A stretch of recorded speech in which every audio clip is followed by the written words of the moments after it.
video. I'm here in Sedona bringing you an important transmission that's come through. And the message I have for you is a very powerful truth.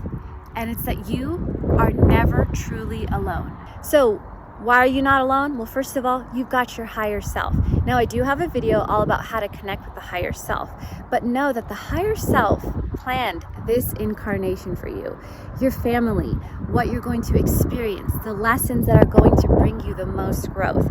Your higher self residing in the higher dimensions, 5 and up, is guiding you. You're not alone because you can always call on your higher self.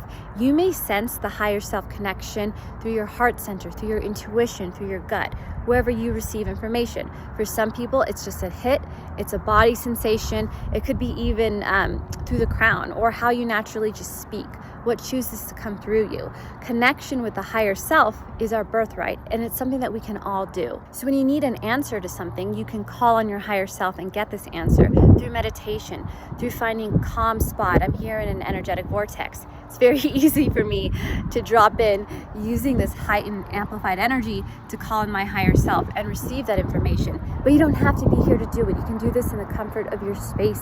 You could do this in your car, on a lunch break. Have a moment where you sit and pause, get still. You can do the core essence exercise that I teach. You guys know I have a video on how to expand your core essence. I would actually do this first and then call the higher self into the space. Now, once you call in your higher self, this is the time to get information. Maybe you just need your higher self to hold space for you. Maybe it's that witness space. Maybe just knowing you've got yourself, that higher part of you, that unstoried self that's there holding space for you to just be and exist. Now, that's a beautiful feeling. How could you feel alone when you know you've got the clearest, most highest vibrating version of yourself there holding space for what you want to process? We've also got spirit guides. Some of you may have already met and connected with your spirit guides. Some of you can even just find out who they are if you never have through meditation. Always get into a space where you get still and calm, and then call in your spirit guides who are here for your highest good and for your highest evolution. You may have spirit guides who have been connecting with you throughout life.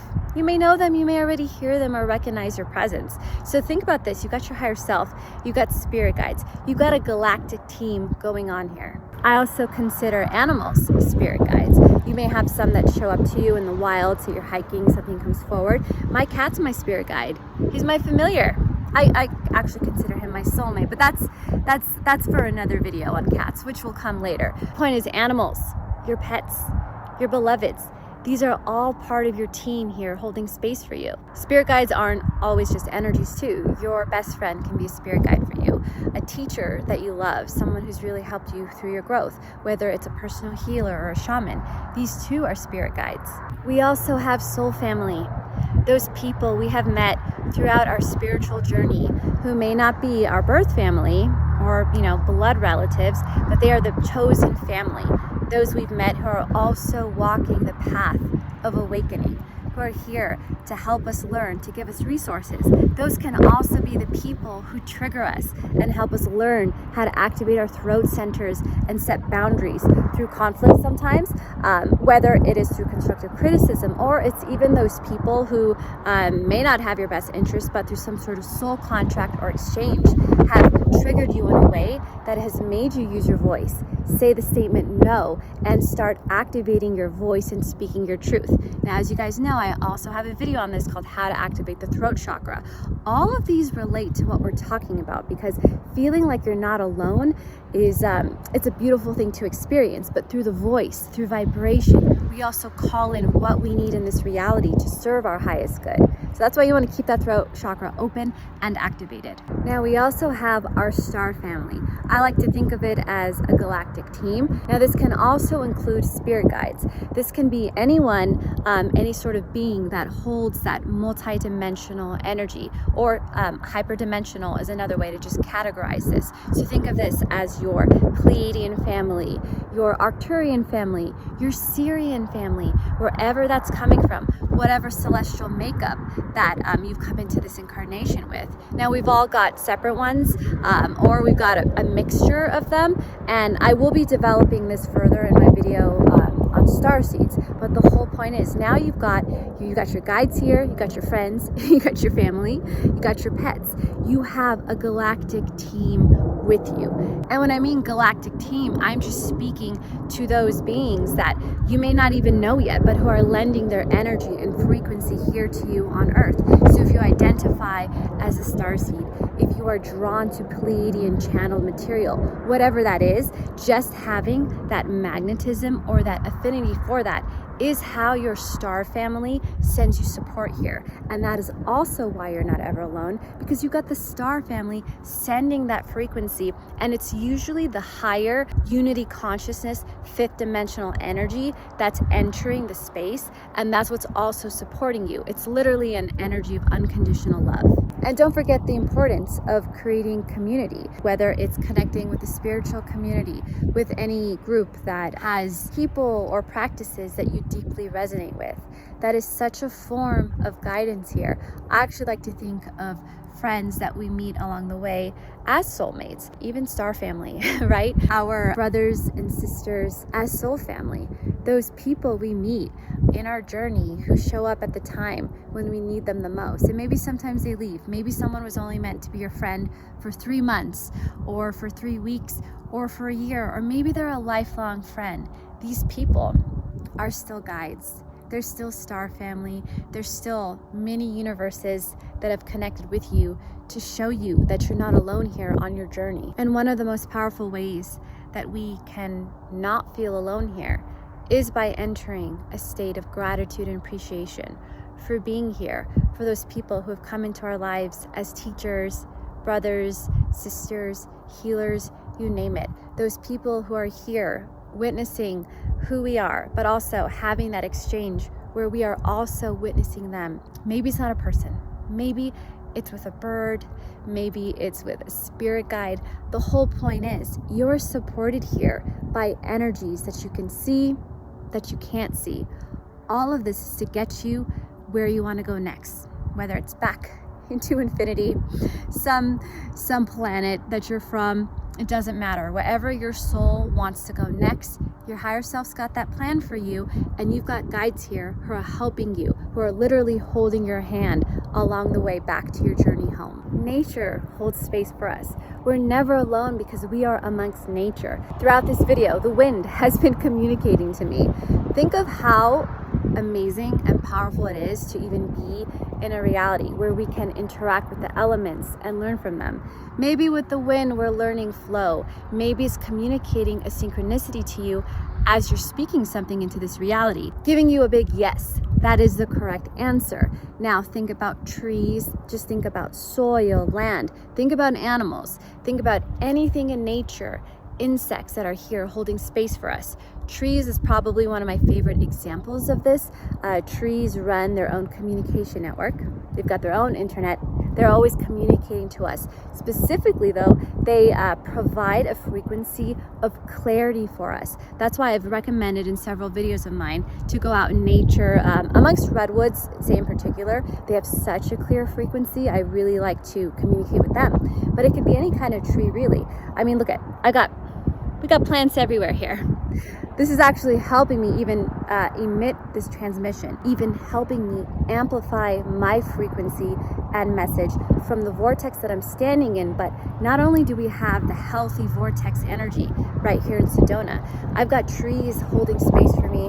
I've got the wind. And what I'm saying here is that all these elements are our guides. They are a way for us to respect physicality, but they're also here with us witnessing the planet at the same time. So nature is a friend. Nature is also family. Now we're talking about nature, but let's give Gaia the platform. Gaia, Mother Earth, is everything. Mother Earth is your biggest supporter here.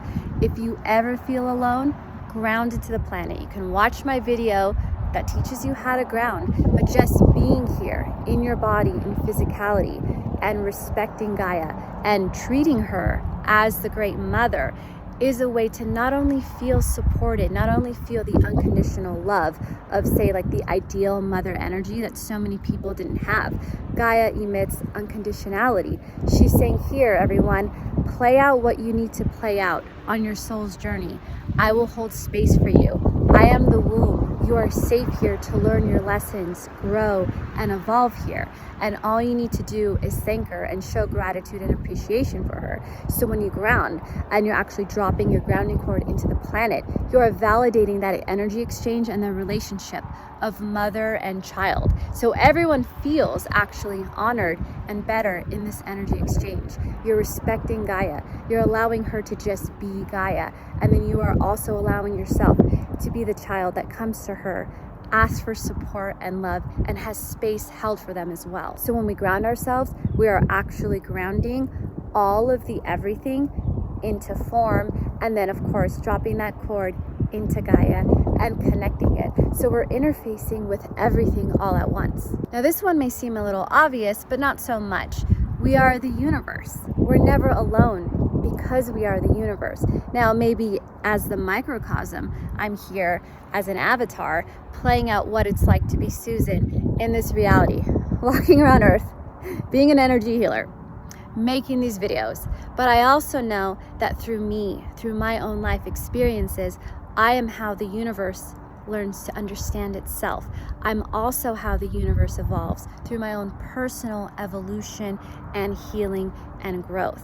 How can we feel lonely and alone when we know that we truly are everything at once? All those things that I mentioned before, the pets, the friends, the star family, those are also the universe having itself come into form in that microcosm way so that it's no longer lonely in this incarnation that we're all experiencing.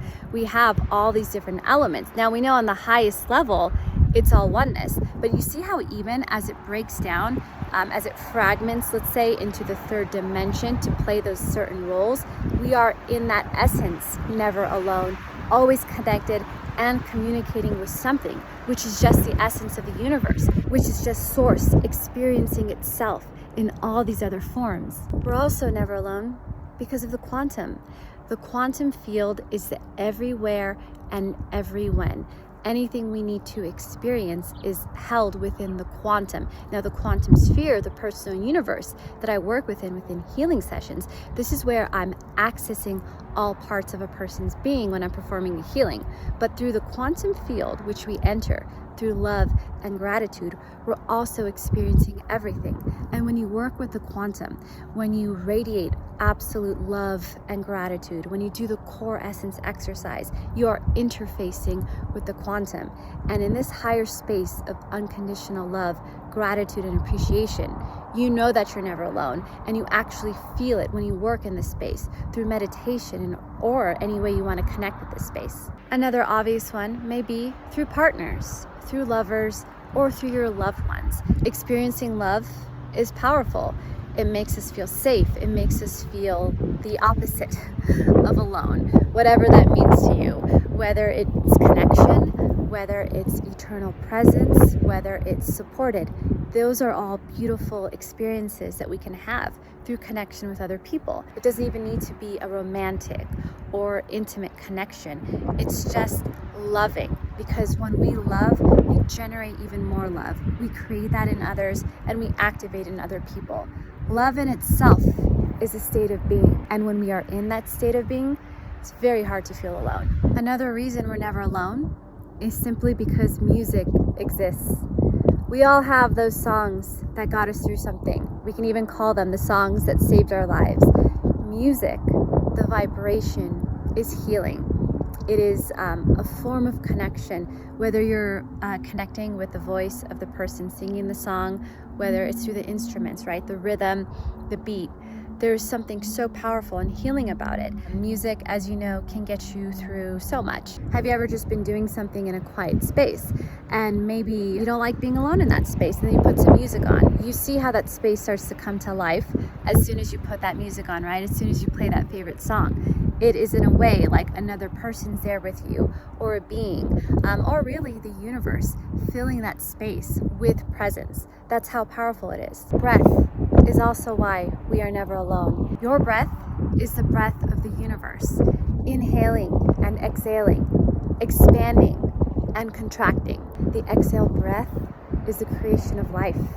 When we create life, we are witnessing and we are embodying. We are just being the all, which encapsulates every single thing in this reality. So in one level, it may be one singularity, but it's actually encapsulating a multiverse of energies, all the different dimensions, all within this single being, right? This single form. That's why embodiment is so important. Breath is life.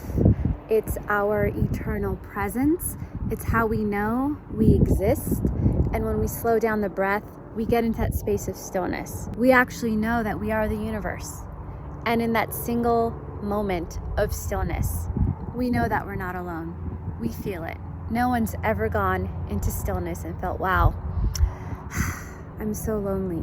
When you truly get into that space of stillness, you feel, wow, I am everything in this single moment. So don't be afraid when you're navigating your spiritual journey.